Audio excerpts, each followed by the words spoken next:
Hey guys, it's Hunter. Welcome back to another episode of AskGufish. This is the somewhat weekly Q&A show where guitars that are being worked on for videos are not so subtly left in the background. Just a quick reminder to join the Discord server. That's your best way to get your question answered in a future video. If you go on to enjoy the video at any point, hit the like button, leave your thoughts on anything discussed in the comments. Let's appease the algorithm gods together. Really appreciate that, and let's jump into your questions.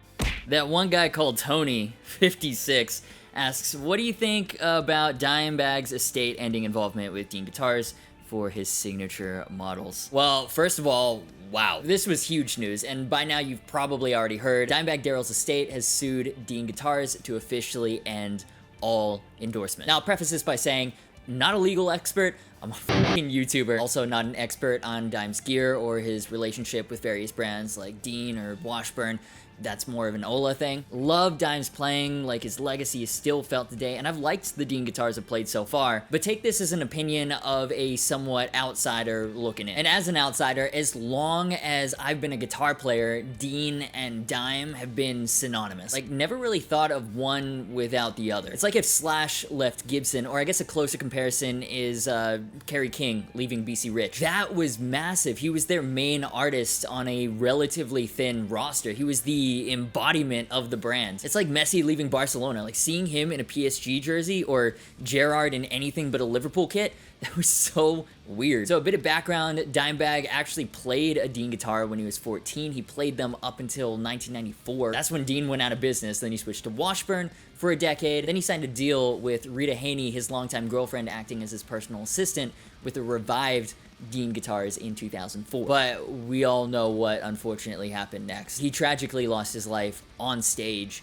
right before the contract was set to begin. He'd already designed the Razorback and the Razorback V, but unfortunately never got the opportunity to play them with the new Dean. In 2014, that deal expired. Vinnie Paul, his brother, was acting as trustee of the estate at that time, signed a reinstated deal, but according to the lawsuit, it was much less favorable to Abbott. Reduced royalties, limited lump sum payments for full-page promos to only 3 specific magazines: Guitar World, Guitar Player, and Revolver. By the way, if you're interested in the details, the entire lawsuit is available on dimebagdarrell.com. You can read through it, form your own opinion. Anyways, fast forward to now, the current agreement between Dime's estate, managed now by Rita Haney, and Dean Guitars expired on April 30th, 2020. And obviously, they were not able to come to a new agreement. Quote from the lawsuit, when Ms. Haney began acting as trustee of the estate in June 2020, Ms. Haney learned for the first time that the reinstated endorsement agreement reduced the percentage royalties due to Abbott's estate from that of the original endorsement agreement to a percentage that was unreasonable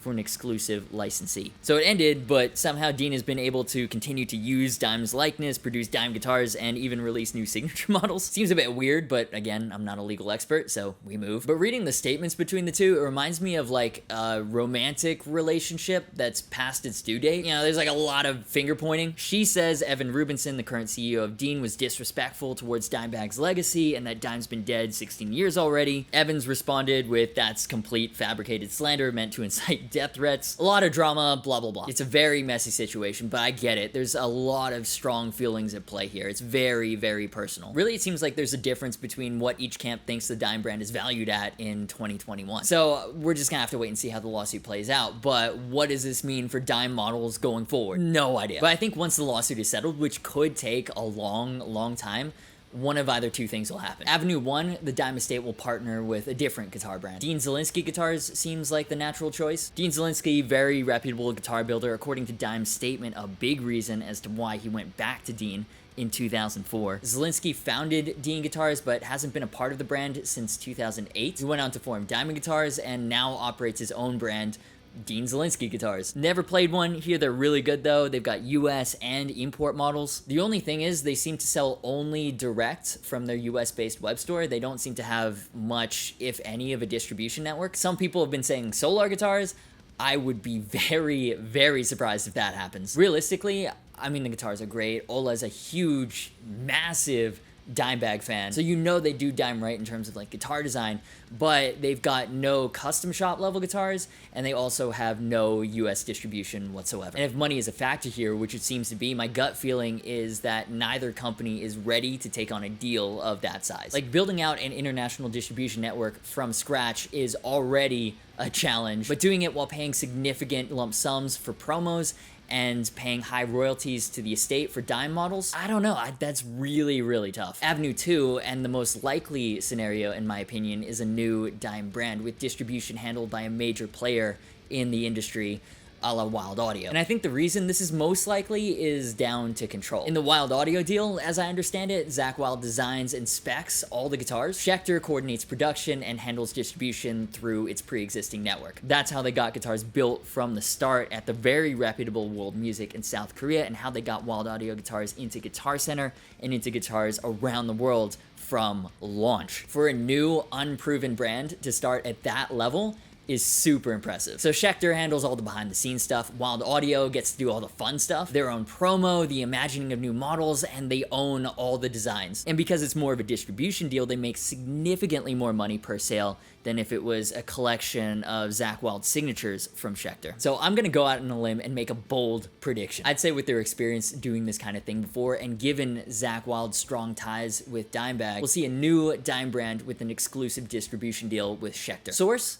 My ass. But I don't know, something tells me that that's most likely. Or Dean could win the lawsuit and continue making dime guitars. But from a court of public opinion perspective, I don't see how that could possibly go down well. That would be my guess. I'm not sure what that would mean for dime MLs going forward, because while the Razorback is a dime design, the ML is a Dean shape. And Dean is gonna go full Rick Astley on that. They're never giving that up. Something I'm 100% sure of though is that the dime estate wouldn't have forced this move with the lawsuit if there wasn't a plan already in mind. We're just gonna have to wait and see what it is. But yeah, it's crazy. I don't know what's going on with Dean and lawsuits. Gibson sued them for trademark infringement. They countersued. That still hasn't gone to court. They got Kerry King in from BC Rich, but then they lost Dave Mustaine to Gibson. I don't know. Never a dull day in the world of Dean guitars. Live fast, eat ass. But those are just my thoughts. This is where I'll throw it to you. What are you thinking about this whole thing right now? And what do you think the future holds for Dimebag guitars? And speaking of living fast and eating ass, they kill me for that segue. Let's take a quick second and thank the sponsor of today's video, Ridge Wallet. They're a familiar face on the channel. Really appreciate their support. So if you haven't heard of them, this is a Ridge product and they're redefining the wallet. Traditional wallets, they kind of suck. They're big, they're bulky, in part because somehow they collect all this useless stuff, unused loyalty cards, old receipts. I don't know how or why, it's just kind of what they do. The Ridge wallet is different. Super compact design with durable plates made of aluminum, titanium, or carbon fiber. That's what I've been using and I love it. They're even RFID blocking to thwart would-be scammers from stealing your information. I love mine. Not carrying around all this useless crap has been strangely freeing. So if you want to see why so many people are switching over, head on over to ridge.com/Agufish and use the code Agufish to get 10% off your order. They come in a variety of colors to match your personality, and they offer free shipping and returns as well as a lifetime guarantee. So massive shout out to Ridge for not only making awesome wallets, but also for the insane channel support. That's ridge.com/Agufish. Check them out. And now let's jump into the next question. MJB asks, since when have you had a girlfriend? Does she approve of all the money you spend on guitars and the sheer amount of gear you have? So usually I'll take questions from Discord, but this one stuck out to me. That's such a weird question. Like, approve? I mean, I don't know. Your mom accepts me for who I am. Now, I feel like the situation would be slightly different if YouTube wasn't my job. Like, anyone would think I definitely have some sort of hoarding problem because this apartment is not very big and there are a lot of guitars in here. Usually I wouldn't have this many. I'm kind of working on a secret project right now that's legitimately using all of it. It's gonna be awesome, but that's something for another time we move. She did think I was a bit insane to spend the money on a USA Tremonti when I already had like my Gibsons and my Eastman, but it's really fucking good. And she understands it means a lot to me. That was my 100K milestone guitar. But real talk, couldn't ask for someone more supportive. And if your partner isn't supportive of who you are and how you make your living, are they really your partner or are they just someone you're with? I don't know, like if you need approval to spend your own money, that doesn't sound like a healthy relationship to me. Now it's time to choose some giveaway winners. So last time I asked you to comment here on Insta, what is your favorite Lamb of God song for a chance to win some Fishman pickups? And if you missed it, see, this is why you should be subscribed and have notifications turned on for this channel. Sometimes we give away free shit. Yeah, anyways, let's pick some winners. First, from YouTube, the Will Adler set goes to Stu G. My favorite Lamb of God song is technically two, but they're one for me. Straight for the Sun leading into Desolation gets my blood pumping every single time. Shit, just thinking about those tunes, I'm out. Grabs guitar, time to jam. Dude, that fucking drum intro is insane. And even Lamb of God considers them one song. Like the music video for Desolation starts with that insane drum bit. But yeah, congratulations on your new pickups. And then from Instagram, DGT Music, my favorite Lamb of God song is what you think will get me a set of those pickups. Well, dude, correct answer. You did it. But in all seriousness, the riff from Ghost Walking has been stuck in my head. Which one, though? They're all fucking insane. So, congrats to the winners, and this won't be the last time that we give stuff away. In fact, we're giving away a lot more, so stay tuned for that. But in the meantime, let's jump into the next question. Foreskin Gamer Extreme asks, even though the year is kinda almost over, what amps are you gonna try to demo this year? Is the year almost over? We haven't even hit fall yet. But okay, alright, amp plans for the rest of the year. I mean, the obvious one is the new EVH 5150 Iconic. Everybody wants to know. A proper big boy EVH amp at $899 solid state, doing a lot of the work normally delegated to preamp tubes.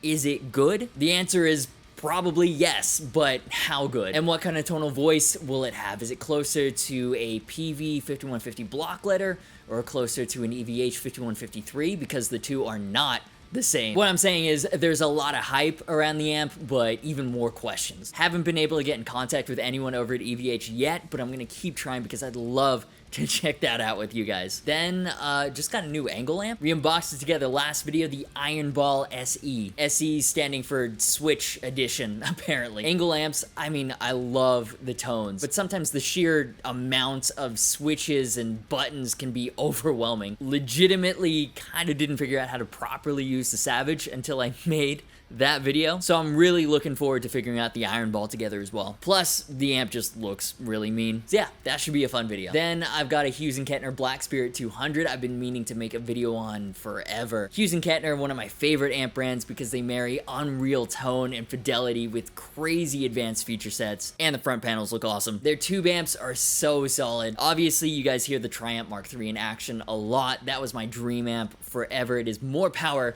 than any one man should ever be so privileged to wield. We checked out the Grandmeister 40 Deluxe together. It is one of the most versatile, well-featured lunchbox heads on the market. 4 channels from clean to insane, built-in effects, DI out, MIDI control. H&K amps aren't cheap though. The Triumph is like a $4,000 head. So the Black Spirit has all those features, that signature high-fidelity Hughes & Kettner tone, but in solid-state form. The price tag comes in at under $1,000. Made huge waves when it came out in 2018, but as we all know, technology moves so quick. So I want to know, in the second half of 2021, is it still relevant? The video for the Grandmeister Deluxe was similar, like that launched in 2016. Is it still relevant in 2021? The answer was absolutely yes, but in fairness, there were some dated aspects. Like, for example, the control app that no longer exists. So it'll be interesting to see how the Black Spirit compares. Kind of in the same vein, like it had a lot of hype when it launched, and how does it compare now? The Panama Inferno. What the heck happened to Panama? Those amps were big shit on YouTube in 2015. Now the website's gone, the social media hasn't been updated in forever. What happened? Where did they go? I remember really wanting one after seeing a fluff demo on it. Like, that stained wood front panel looked awesome. Was it actually good though? No idea. Never seen one in the real world. Obviously then never plugged into one. But yeah, the more I've been thinking about it, the more I need to know the truth. Moving on from 2015 to the hype brand on YouTube these days, I'm trying to decide whether or not to make a demo video on the Rev Generator 120 Mark III. Not because I don't like it, I absolutely love this amp. Got it custom built with white Tolex and a white chassis. I adore the crap out of this amp. I just feel like there's a lot of videos on YouTube about it already. It gets used in a ton of videos on the channel. One, because it sounds awesome, it's super clear, but also two, it's got a built-in speaker load and records directly into my Focusrite interface, which is incredibly convenient, which isn't normally something you can say about a big-ass 120 watt tube head. But like, I feel like most people have already decided how they feel about the Rev Generator, really don't have much to add to what other people have said, besides my personal opinion, which is, it's awesome, I love it, it's super dynamic and articulate, it sounds fantastic, and you should definitely try one if you can. And I'm not sure that one sentence warrants an entire video. Then there's something secret from Orange, maybe? But really, that's all I'm trying to cover for the rest of the year when it comes to amps. I try not to do too many amp videos, even though I love covering amps. I mean, they're big boy toys that make a stupid amount of noise. What's not to like? The videos just don't get views. Not sure why. Amps are really cool. But yeah, those are the amps I'm trying to demo for the rest of the year, and the ones that I'm most excited about. What about you, though? Any amp hype out there? Let me know in the comments. We're now at the end of the video, so if you're looking for something else to watch in case you missed them, there have been a couple of uploads since last AskFish. We took my highly modified 1972 Gibson Les Paul Custom with Fishman Fluence Will Adlers, Goto hardware, spurs locking tuners, and a random big-ass brass block under the bridge, and made it even more epic with jumbo stainless steel frets, while also keeping the original Gibson fret nibs, which are usually destroyed in refrets because it's a massive pain in the butt to preserve them. Ended up being a $600 fret job. Totally worth it. The process is really satisfying to watch too. Highly recommend that. Then we unboxed a bunch of new gear, including the Angle Iron Ball I mentioned earlier in the video, and also the first USA Ernie Ball Music Man that'll be on the channel. That's huge. No idea how I've not managed to ever play one until now. And that'll do it for this week's episode of AskFish. If you're new around here and made it all the way to the end of the video, maybe consider subscribing. You can also hit the bell and take all notifications. That's how YouTube actually lets you know when I upload a new video. Social media, merch, and Discord server links are in the description. As always, thank you so much for watching. You've been awesome, and I'll see you for the next video.